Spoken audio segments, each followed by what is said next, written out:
సకల ఆశీర్వాదములకు కారణభూతుడైన నా తండ్రి, నీకే వందనాలు, నీకే స్తుతులు స్తోత్రం చెల్లించుకుంటున్నాను ప్రభు. నా దేవ, శిలువపై పలికిన నీవు 7 మాటలను మా ద్వారా పలికిస్తున్నందుకు నీకు వందనాలు ప్రభు. 5వ మాటగా నీ మాటను నా ద్వారా పలికిస్తున్నది నీవే కానీ నేను కాదని గ్రహిస్తున్నాను తండ్రి ప్రభు.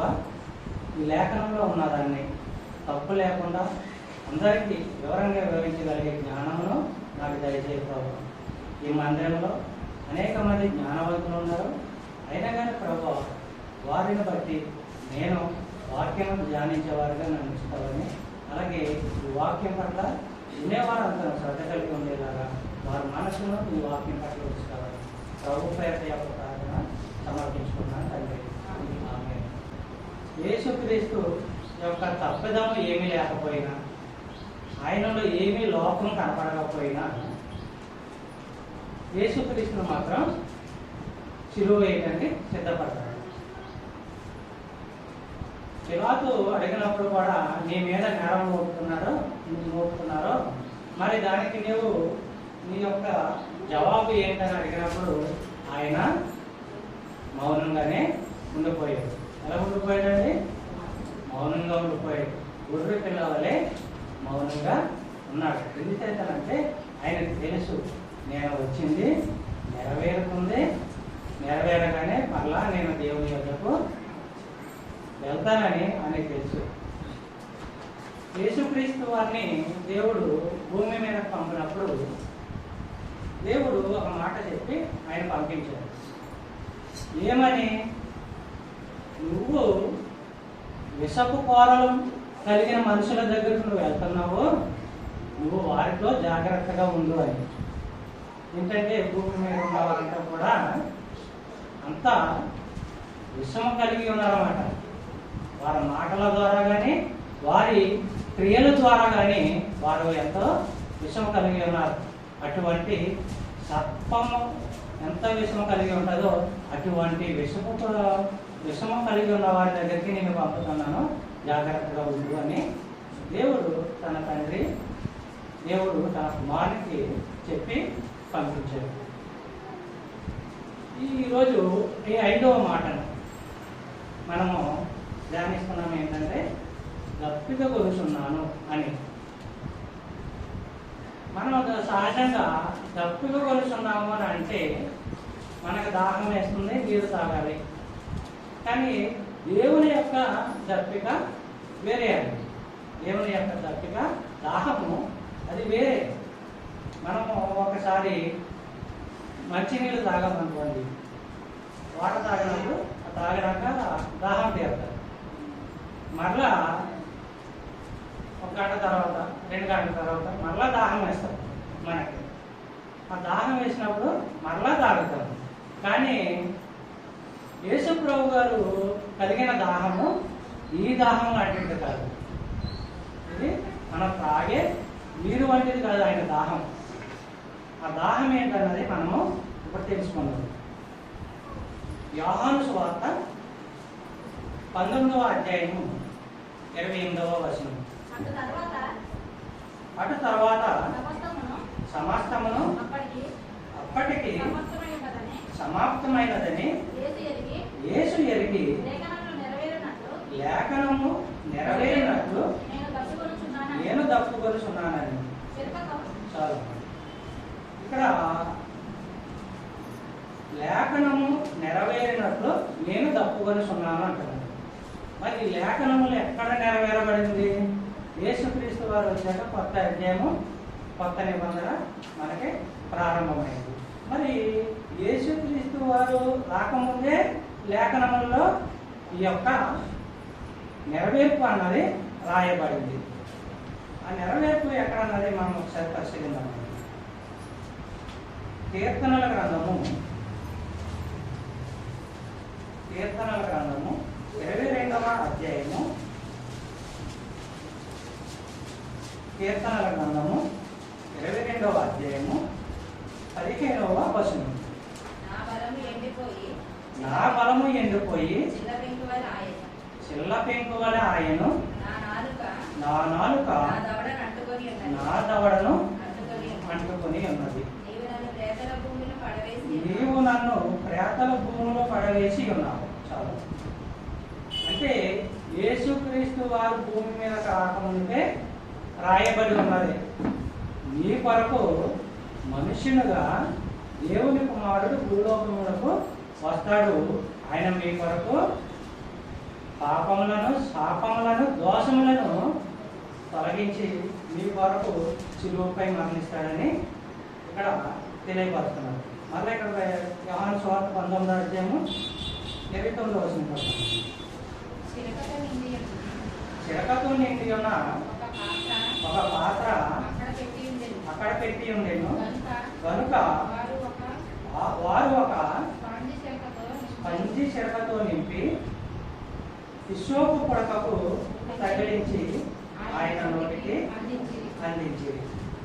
ఇక్కడ యేసుక్రీస్తు వారు శిలువపై వేలాడుతున్నప్పుడు దాహము వేస్తుందని ఆయన అన్నప్పుడు ఆయనకి ఏం చేశారంటే ఒక స్పంజి అది చిరకతో నింపి కొంచెం తడిపి ఆయనకు అందించడం జరిగింది. ఇక్కడ యేసుక్రీస్తు వారే అంత దాహంతో ఉన్నప్పుడు ఆయన కావాల్సిన దాహం ఆయన తీర్చుకోలేరండి, తీర్చుకోగలడు. దేవుడు అన్నీ కలగజేశాడు. నదీ జలాలను కలగజేసిన వాడు ఆయనే. మరి ఆయన కలగజేసిన ఆయనకి దాహం తీర్చుకోవడానికి ఆయన వాటర్ని ఆయన తీసుకోలేడండి, తీసుకోగలడు. కానీ మనుషుల యొక్క ఉద్దేశమునకు ఇక్కడ తెలియపరుస్తున్నాడు. ఆయన భూలోకంలోకి వచ్చి మన కోసం వచ్చి ఆడ విషయమును గమనించలేక యేసుక్రీస్తు వారిని ఆ దినమున అంటే గుడ్ ఫ్రైడే రోజున మనం ఏదైతే జరుపుకుంటామో ఆయన శిలువ మీద వేలాడదీసి ఆయనను హింసించడం జరిగింది. ఇక్కడ యోహాను సువార్త 4వ అధ్యాయము 14వ వచనం. యోహాను సువార్త 4వ అధ్యాయము నేనిచ్చు నీళ్లు త్రాగువాడు ఎక్కడను తప్పికొనడు, నేను వానికి ఇచ్చు నీళ్లు నిత్య జీవమునకై వానిలో ఊరేది నీటి బొగ్గగా ఉంటుందని ఆమెతో చెప్పాను. ఇక్కడ మనము గమనించినట్లయితే యేసుక్రీస్తు వారు తప్పికు కొనుక్కున్నప్పుడు ఆయన దాహము ఏమిటంట? ఆయన దాహం ఏంటంటే వాక్యమే. వాక్యమును ఎదిగిన వారిగా ఉండాలని, వాక్యమును అనుసరించే వారిగా ఉండాలి. ఆయన ఇచ్చే నిత్య జీవం వల్ల మనకే దాహమే ఇదంట. ఆయన ఇచ్చే నిత్య జీవం వల్ల మనకే దాహము వేయదంట. ఇక్కడ నీళ్లు బొగ్గగా ఉండదని ఆమెతో చెప్పాను అంటున్నారు. ఎవరితో చెప్తున్నారు? ఇక్కడ సమరయ స్త్రీతో చెప్తున్నారు. అక్కడ జరుగుతున్న సమరయ స్త్రీని యేసుక్రీస్తు వారికి జరుగుతున్న సంభాషణ. యేసుక్రీస్తు వారు సమరయ స్త్రీని అడుగుతున్నాడు, నీరు ఇమ్మని, దాహం వేస్తుంది, నీరు ఇమ్మని. అక్కడ జరిగిన సంభాషణలో యేసుక్రీస్తు వారు కొన్ని ప్రశ్నలు కూడా ఆమెని సమరయ స్త్రీని అడగటం జరిగింది. అదేవిధంగా అక్కడ ఈ యొక్క సంభాషణలో ఆ సమరయ స్త్రీ యొక్క మారు మనసును గ్రహించవలసిన విషయం మనకు ఉంది.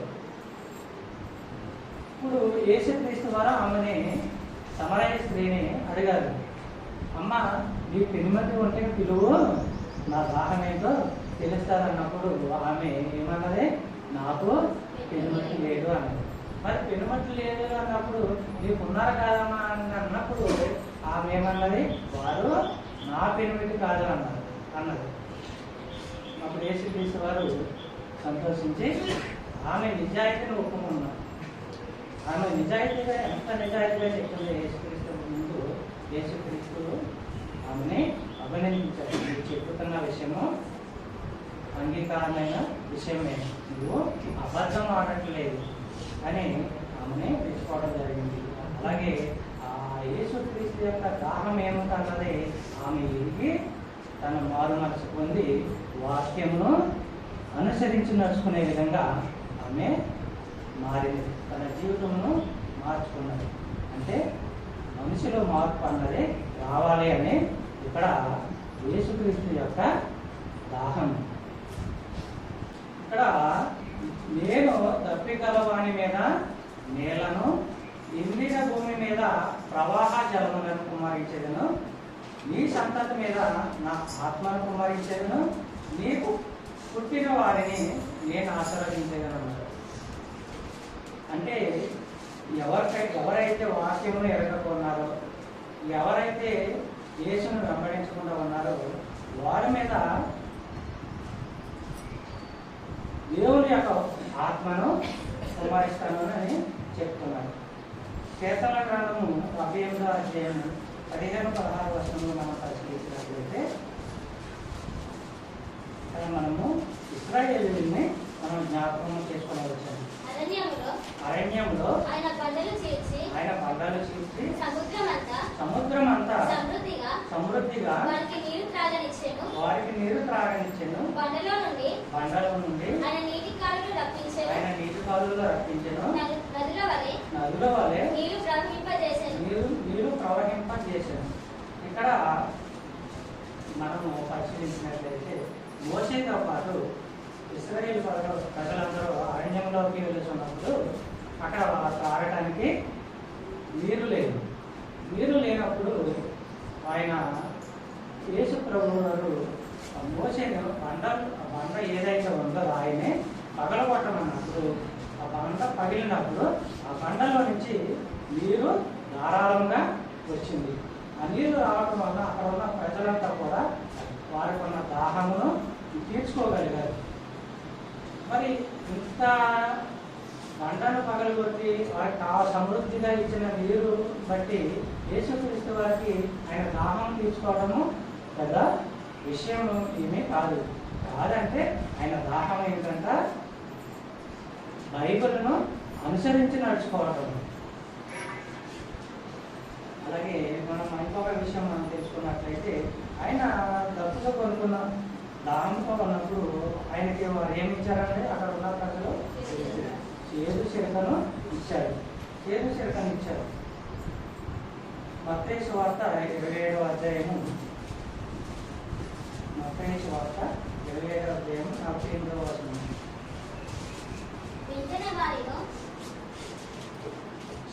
ఒకడు పరిగెత్తుకొని పోయి పంది తీసుకొని చిరకాల నుంచి వెలుగున తగిలించి ఆయనకు త్రాగనిచ్చాను. ఎవరంట? అందులో ఒకరున్న వారిలో పరిగెత్తుకొని పోయి ఒక స్పాంజీ తీసుకొని చిరకాల నుంచి వెలుగున తగిలించి ఆయనకు త్రాగించారు.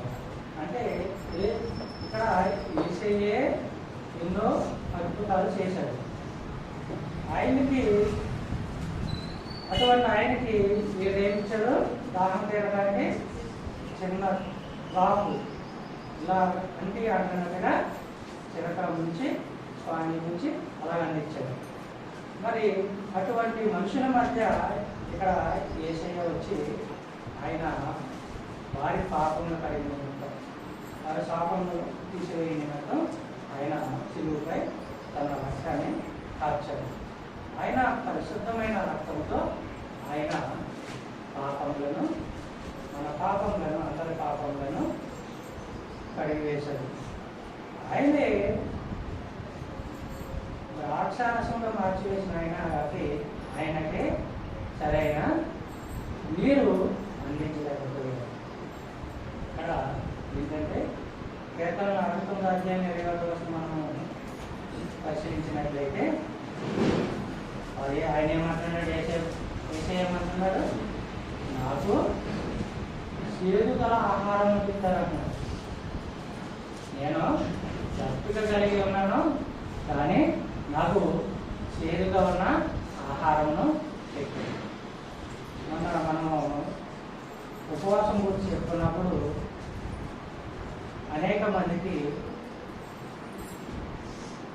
ఎవరైతే అనాథలు ఉన్నారో వారికి ఆహారం పెట్టాలని అంటారు. మరియు అప్పుడే నా యొక్క ఉపవాసానికి మీరు నెరవేర్చిన వారుగా ఉంటారని అంటారు. అంటే అక్కడ ఆహారంతో ఆకలి కొన్న వారికి ఆకలి పెట్టడం, లేని వారికి సహాయం చేయడం, బట్టలు లేని వారికి బట్టలు ఇవ్వడము చెప్తున్నారు. ఇంకోటి ఏంటంటే మనం ఆహారం అన్నదాన్ని ఆత్మీయ ఆహారంలో కూడా మనము చెప్పుకోనవచ్చు. ఆత్మీయ ఆహారమును సమృద్ధిగా అందించినప్పుడు ప్రతి మనిషిలో కూడా మార్పు కనిపిస్తుంది. ఇంతకీ దేవుని యొక్క దాహం ఏంటంటే, దేవుని యొక్క దాహం ఏంటి? ఆధ్యాత్మికమైన దాహం. ఆధ్యాత్మికమైన దాహం.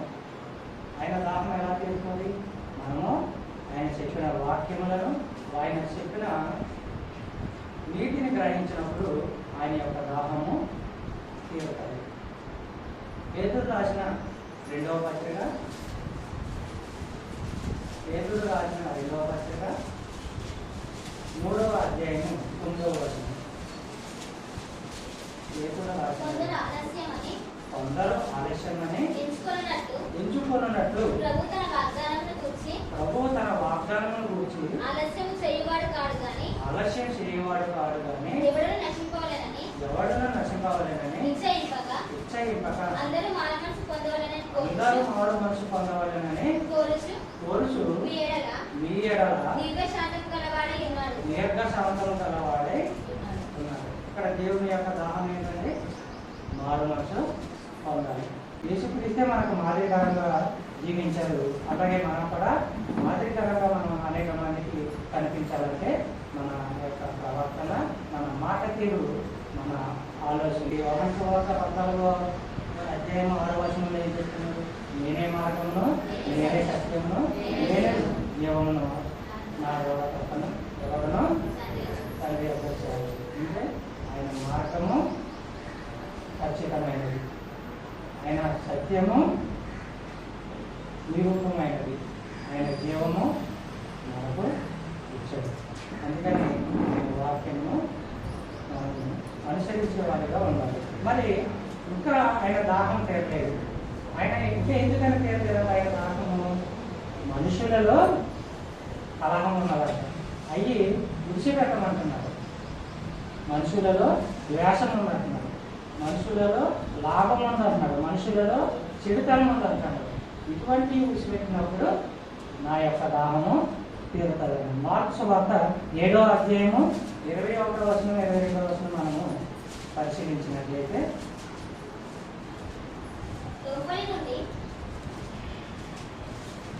లోపలి నుండి అనగా మనుషుల హృదయంలో నుండి దురాలోచనలను, జారత్వములను, దొంగతనములను, నరహత్యలను, వ్యభిచారములను, లోపములను, చెడుతనములను, కృత్రిమమును, కామవికారమును, మత్సరమును, దేవదూషణయు, అహంభావమును, అవివేకమును వచ్చును. ఇటువంటి మనసు కలిగి ఉన్న వారు దేవునికి అసహ్యమని కూడా చెప్తున్నారు. అంటే ఆయన దాహం ఏంటంటే మనిషిలో ఉన్న ఇటువంటి జారత్వము, క్రూరత్వము, అసూయతనమును మనసులో ప్రతి మనిషికి ఉంటాయి.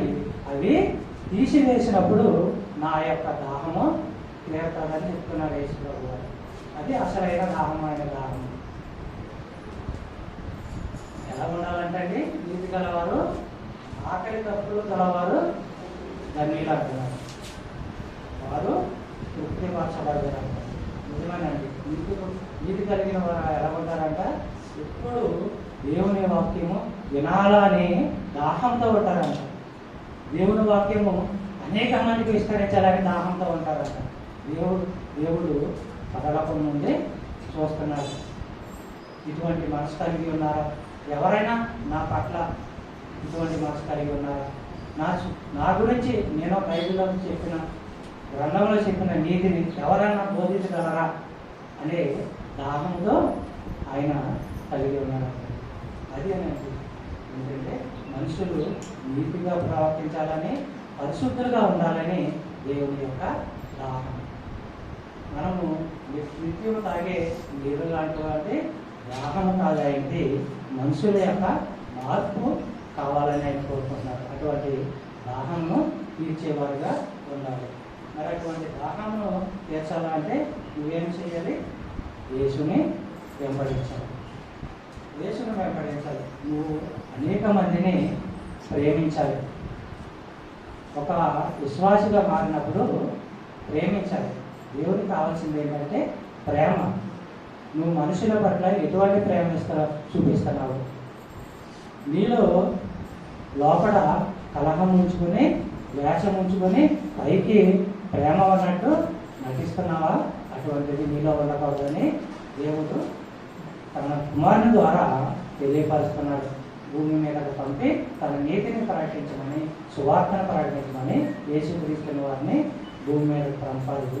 అలాగే ముఖ్యంగా మన పాపమును తీసివేయ నిమిత్తము తన పవిత్రమైన రక్తమును చిందించి మన పాపమును కడిగివేసి మరలా యేసుక్రీస్తు వారు తండ్రి వద్దకు వెళ్ళిపోయారు. మనము ఎప్పుడైతే దేవుని యొక్కకు వెళ్ళాలనుకున్నామో మనము ప్రేమతో కలిగి ఉండాలి. అలాగే ఆత్మీయతతో దేవుని సన్నిధికి ఆత్మీయతతో పరుగులెత్తుకుంటూ వెళ్ళాలి. ఈరోజు ఆత్మీయ ఆహారం మనం మిస్ అయిపోతున్నామే, తినలేకపోతున్నామే అనే బాధ మనలో కనిపించాలంట. అంటే మన హృదయము మనము మోసపుచ్చుకోకుండా మనము హృదయం భద్రపరుచుకొని దేవుని పట్ల ప్రేమ కలిగి ఉన్నట్లు, దేవుడు ప్రేమ కలిగి ఉన్నట్లు మనము మనుషుల పట్ల ప్రేమ కలిగి ఉండాలి. అప్పుడు దేవుని యొక్క దాహము తీరుతుంది. మరి ఆ దేవుని దాహము తీరాలంటే నువ్వేం చేయాలంట? బైబిల్ని అనుసరిస్తూ ఉండాలి. అలాగే ఎప్పుడైతే బైబిల్ని పాటిస్తూ ఉంటావో, ఎప్పుడైతే నువ్వు అనేక మందిని వాక్యం విస్తరిస్తూ ఉంటావో దేవుని యొక్క దాహము తీరుతుంది. ఈ